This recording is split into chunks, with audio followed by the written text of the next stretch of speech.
Howdy, everybody. Today for us is Wednesday the 23rd, but this is probably coming to you Thursday the 25th. We're pre-recording today. So hello, I'm Andrew Plank with the Vibe Real Estate Group, Vibe Collective with Royal LePage. And we have... Jen Lowe, mortgage broker with DLC Modern Mortgage Group. Yeah, and who don't we have? Jane Johnston from... Yeah, Jean isn't here today. We miss you, Jane. Yeah. So today we are going to talk about a couple of things. Of course, we're always going to talk about the last week's stats and what happened. We're going to talk mortgage, and I'm sure there's just so much froth and stuff that's going on. Jen will have some really good things to say. And we're also going to talk about the border between the land and the water. And we're going to talk about waterfront properties because Victoria is very, very much a lot of waterfront. There, if you look at our coastline and our inlets and our fjords, we've got a lot of water. So if you're considering buying something that is adjacent to the water, we'll just talk about some of those things you might want to consider. So let's get into it. Oops, that's not the one. There it is. This is us, Victoria Real Estate Show. So Jen, why don't you launch in and give us a mortgage update on what's going on in the mortgage world? Sure. Well, we've got a pretty volatile interest rates right now. Fixed rates are increasing a little bit as they're tied to the bond yields, and the bond yields have been going up. So unfortunately, we're seeing a bit of a bump in interest in fixed rates, but I'm hoping that's going to be short-lived. Right. Yeah. Okay, so people looking to buy a home right now, if they like fixed rates, they are going to be paying a little more than they might have in the last while. Mm-hmm. But then the variable rates, how are the options for that compared to the last year? Those haven't changed. Well, they've actually, variable rates have come down if we're considering the last year. Yeah. Because prime rate has come down quite a bit. Mm-hmm. We're hoping, and the current projection in June, that prime rate could potentially drop by 0.25%, which then would mean variable rates would be officially lower than fixed rates. Okay. And that's normally the case. That's been the standard fare for years, but it's inverted in recent times. Yeah. For about the last 2 years, it's been not the way it should be, and fixed rates have been lower than the variable rates. Yeah. So let's talk about should be, because should be, I mean, something becomes common and long enough, then it's now the new should be. Is there a reason why it should be the other way around than it is today?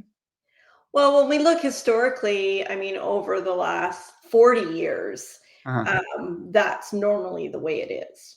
Mm-hmm. Right? Is where variable rates, because the concept is that when you go for a fixed rate, you're paying a higher rate to have that peace of mind of knowing what your interest rate is for that fixed time period. Whereas variable rate, you're taking a little bit more risk because your rate's going to fluctuate. Yeah. Okay. Yeah. So, okay. So we're hoping for another quarter point on the variable. Our fixeds are a little higher right now, and no, they're a little lower right now. I'm already confused. Yeah. Fixed rates have just been bumping up a little bit, and I mean 0.1%. Yeah. We've been getting updates. The big green bank increased their fixed rates 3 to 5 year terms today, and a few other lenders are following suit. Okay. Effective tomorrow. All right. So let's talk quickly about the stats, what's happened in the last week and what we're seeing. So we do monitor what's happening week over week, and we've had 670 properties listed this week in the last 7 days. That's quite a few, especially compared to the week before. That's a huge jump. Yeah. Now, I do think this may have something to do with the long weekend. Again, if you were looking to launch a listing live before the long weekend, then you would have potentially had hordes of bunny rabbits coming through your home looking to buy. And that might not have been what you wanted. So put it off for the week and then list this week. And that might be part of it. That being said, this last 7 days includes the time over the weekend. So yeah, it's hard to say. 301 properties went pending compared to 149 the week before. So again, pretty good numbers here. And then, you know what? I must say, the way I'm seeing this, because I'm going to have to double check with my assistant. This may have been done incorrectly, and this might be additive. Maybe we've gone from 377 to 670, and I apologize, folks. I'll double check this. But this just seems kind of interestingly doubling. Yeah. So moving on, we've got 74 expired versus 40 expired the week before. Now, month to date so far, and today again is the 23rd, and we'll be broadcasting to you on the 24th. And actually, this would have been updated on the Monday, which would have been the 21st, just to confuse everyone. Net unconditional sales as of the 21st of April, 264. Pretty low considering we had 679 in the full month of April in 2024. New listings on market, 740. And again, pretty low compared to the month last year, which was 1,620 for the full month. We still have, another 7 days or so to get somewhere, and we'll definitely be over 1,000. But are we going to hit 1,620? I don't think so. Total active listings, 3,228. So we're up above what we were at last year, which was 3,017. So our list to sell ratio has actually gotten better month over month. So currently this month we're at a 44.93% list to sale ratio. And last month we were at a 39.52% list to sale ratio. So getting better on our sales, which is good news. That's a good sign. So yeah, and Jen, thanks you've already done your report. We kind of did that a little bit out of order, but we'll there's always something with us. So yes, no more mistakes. We've made our one. Let's talk about the border.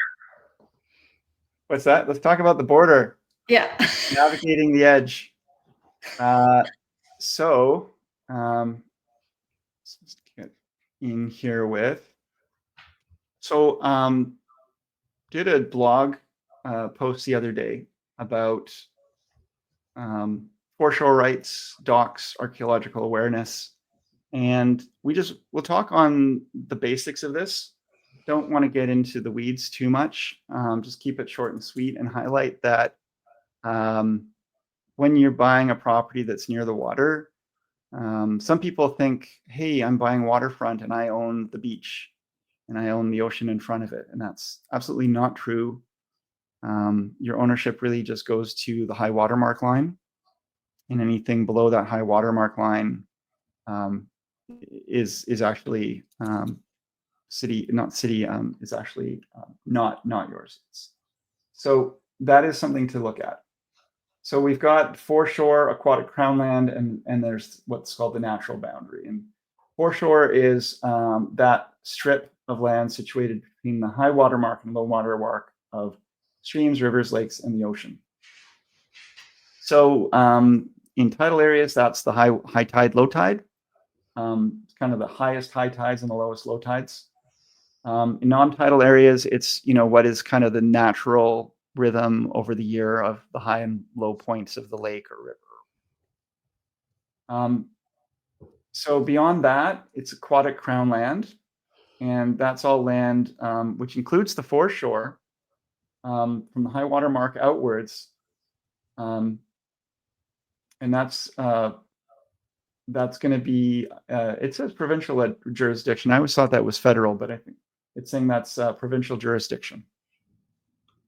So that includes submerged land under lakes, rivers, coastal waters, and so forth. So that dividing line, the natural boundary, is an important piece to note. And you do want to check that out when you're buying any property near a waterfront. Other things that really get into people's interests when they're buying waterfront is because they're buying waterfront, they generally want that wonderful thing called a dock that gives them the access to, the ability to go out onto this dock and suntan or launch a boat or have a party or whatever it is. And there are different rules for docks. And some things I believe are grandfathered, but overall there's some new rules around docks. So you also, I'll get into that. You also have to keep in mind public access rights, because remember that this is still public land down below that high water mark. And so a lot of people think they can build something onto that space, take sort of control and ownership of that area, put some barriers up. And no, you really can't do that. You need to allow for free and clear access for people to move along that area. You can't be taking it over. So again, if you are looking to buy, I'm not going to go into the deep weeds because nobody wants that. If you're looking to buy anything near or on these watermarks, you want to do your research. You want to talk to experts. You want to understand your rights. One of the main things, so again, going back to a couple of things, let's just go down to docks here. Permission is required for private use. And so foreshore, you can get tenure and permissions for the use. And so, for example, authorization for private moorage. Decks are like, again, the major question we all get. And when you're buying a property that has a deck in place, you may not actually have the right to continue using that deck. So it's really important, again, when you're buying something waterfront, to understand what you're getting. So permissions for decks can be general or specific. General permission means if it adheres to and meets the criteria for a deck in an area that allows the decks, then you can put the deck in. And that's kind of, I believe that's relatively recent and a pretty nice thing to know. But you do need to make sure it meets the right size, it's got the right construction materials, it doesn't impede public traffic and all of those things. And there are areas that these are allowed under the general permissions, and there's areas that they are not. So that's just another thing to keep in mind.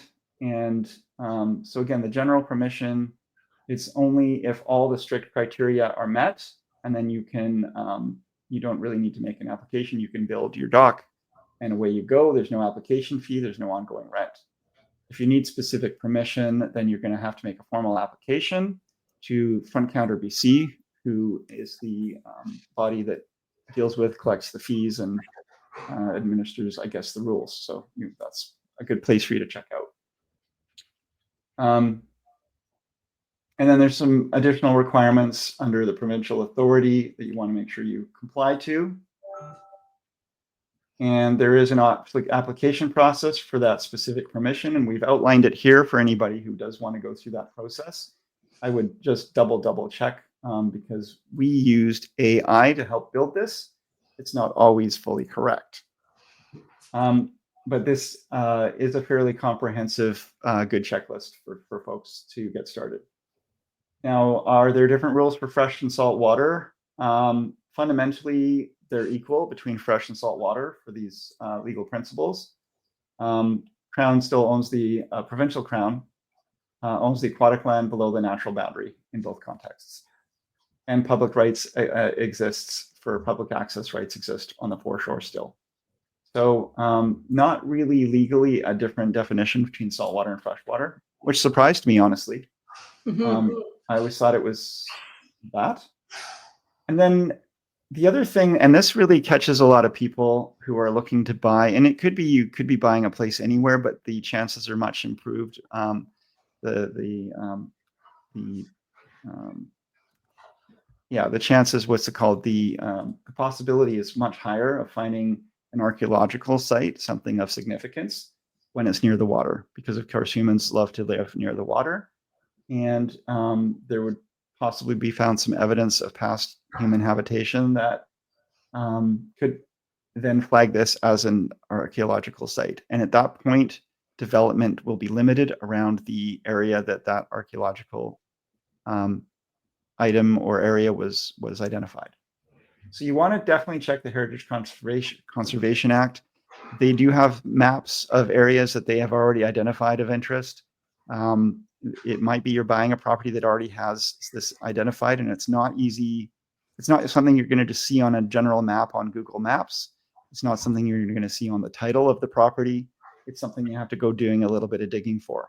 And then if you buy this old house on this big piece of land that's waterfront, and you decide you want to build a behemoth large house and a big deck and so forth, and the dock and all of those things, and only to find out that there are certain areas you cannot build on, or you may not be able to build anything of the size you want because you're restricted to certain areas already existing. So really important to check for archaeological sites, and you can do an application to the Heritage Conservation Act for them to do a report. And then, of course, if someone is doing some work there and they dig something up and find it, then work has to stop and more investigations have to happen. So it is something to be aware of and to watch for if you're buying waterfront, especially if you're considering doing any kind of renovations or adding a deck or a dock or an addition or anything like that. One other, just on a lending standpoint, depending on whether the dock, the situation around the dock, it may or may not be included in the value of the property. Okay. Yeah. Thanks for jumping in on that. So you're saying that like the appraiser doesn't always include the dock in that value because they're concerned that it might be a temporary thing. Is that it? It depends on the situation around the dock, right? Okay. Like, yeah, if they have rights to the waterfront, if there's something grandfathered, right, on title, or how it's all written up, right, on title. All the more reason to have really good documentation, do your research, be able to provide those things, because I don't know about you, but if I was lending money to somebody and they couldn't answer my questions about things I was a little concerned about, I'm going to have more hesitation lending that money. And lenders are no different, right? You can often like make an argument to the adjuster, to the lender, if you've got a solid argument and something to back up your claim. Mm-hmm. Yeah. Especially something that's grandfathered too. You know, that information may not be readily available, but the current owner should have access to that information. Right. Okay. And folks, if you don't know, and most people, you know what, some people may not know what grandfathered refers to. Let's just, when we say grandfathered, we mean there was a use that was permitted in the past, that the rules have changed and it's no longer permitted.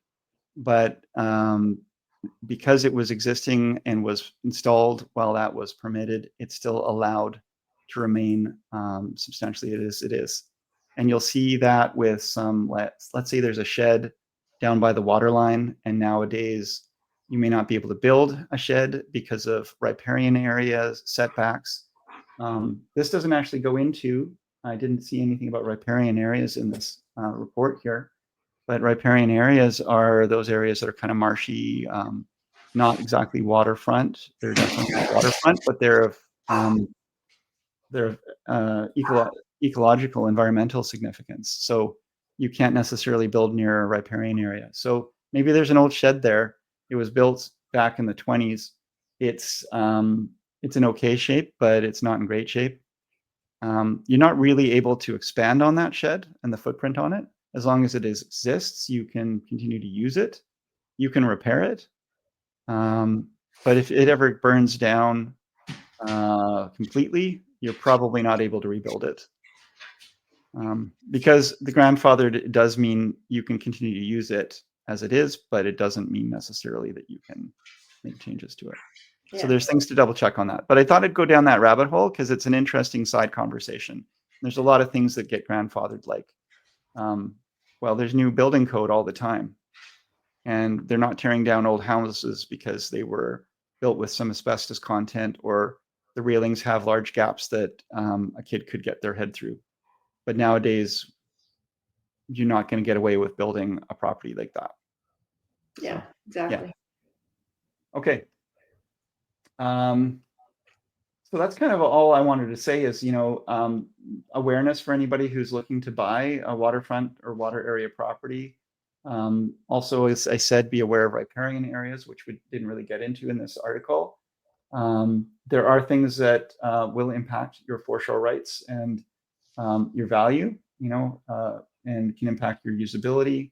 It does go into financing and insurance. So let's just read this, and then Jen can maybe give a comment on this. Lenders and insurance companies may be hesitant to provide financing or full insurance coverage for properties with significant unresolved issues related to unpermitted or non-compliant foreshore structures. They may view such properties as carrying higher risk. Furthermore, maintaining adequate liability insurance is often a mandatory condition of provincial foreshore tenants' tenure and federal licenses. So that kind of speaks to what you already mentioned, right? Mm-hmm. Just in determining the value of the property.